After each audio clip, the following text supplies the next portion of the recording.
Иако вчера падна договор со Арсовска, приватните превозници од денес да се вратат на скопскиот асфалт, сепак кај некој од нив постои сомнеш дека до 1 јануари можно е да бидат извисени. Тие не знаат како ќе возат цел декември, а во меѓувреме да се договара новата цена по изминат километар. И така велат дека сега се во минус и имаат трошоци поради долгот кој ЈСП го има кон нив. За дел од нив подобро било решението и заклучокот кој го изгласаа советниците на град Скопје на итната седница, уште сега да добијат 30 денари покачување по изминат километар. Беше добра цена за да може да работиме. Сега што се вика подобро врапче во рака, него ли гулат на гранка. И тие пари треба да ни се исплатат. И тие не се малку пари. Тоа се за радост компанија околу 12 милиони денари. За Јофи бус има само за 6 месец 8 милиони. Па вака има на повеќе Јофи бус фирмата. Значи сигурно над 20 милиони имат тие долг. Вестор Транс исто така и тие 5-16 милиони нели денари.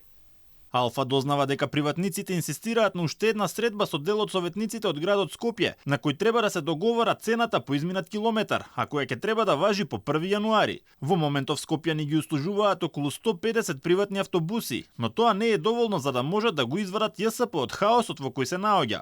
Особено затоа што нафтата која владата ја даде од државните резерви е речиси потрошена. Моменталното таа нафта што ја донираше владата на ЈСП почна да функционира нормално. Али тоа до кога ќе трае? Затоа што гледа дека сметката денеска е блокирана. Што ќе правиме понатака сега? Што ќе направи скопјаните понатаму? Дали ќе има возило, дали ќе нема возило, никој тоа не знае. Меѓу нив што се договараат, тоа треба да биде јавно кажано дека што е понатаму што ќе биде. Ако случајно стварно има нафта до утре или заутре, после пак треба така да направат градот да остане без возило, без превоз на патници. Хаос беше прошла недела. Целосен молк од град Скопје и ЈСП за блокираната сметка на предпријатието. Последно што слушнавме од директорот на ЈСП Драги Кушевски беше дека имало начин како да се деблокира сметката. Блокирана во моментот, ќе се работи на деблокада на сметката. Од кога е блокирана сметката? Неколку дена. Зошто е блокирана, знаете? По основ на долг спрема добавувач. За нафта? Да. Колкав е долгот за нафта, бидејќи не кажува градоначалничката, вели прашајте го директор. Не знам, треба да проверам точно сега, да не спекулираме со бројки, пошто има меѓувреме трансакции и плаќања, така да. 10 милиони евра вели дека е добавуваш? Не, помалку. Помалку? Да. А на кој начин ќе се деблокира? Си има начин како. Работиме на тоа.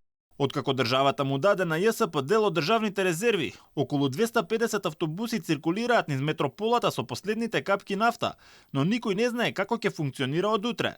Останува неизвестно дали граѓаните од понеделник повторно ќе мора да чекаат со часови на постојките за да стигнат, кој на работа, кој на училиште, кој на лекар.